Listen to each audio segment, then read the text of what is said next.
They set up a Crown corporation called the Alberta Gas Trunkline Corporation, and its sole purpose was to build pipelines to get our product out of Alberta.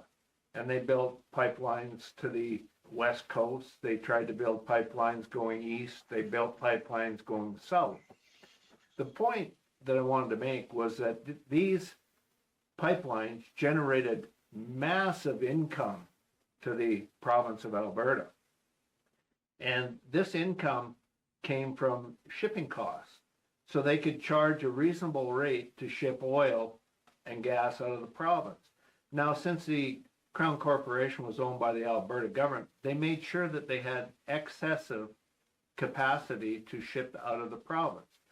This excess capacity meant that they didn't have to charge a premium rate for shipping their oil and gas to their client. Lo and behold, it was so profitable. I estimate that it was the second largest income next to the royalty on oil for the province of Alberta. When Peter Lougheed implemented the Heritage Trust Fund, he failed to make a big press release on the selling of the Crown Corporation. In 1979, it was planned to sell the pipeline company that was owned by Alberta to private entities.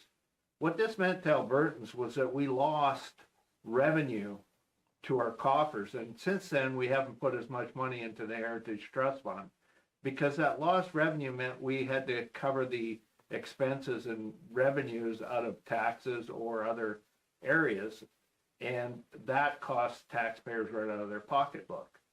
One of the dumbest moves ever in Canadian history, and it will go down in the books as the dumbest Canadian historical move, was selling the Crown-owned pipeline to private interests.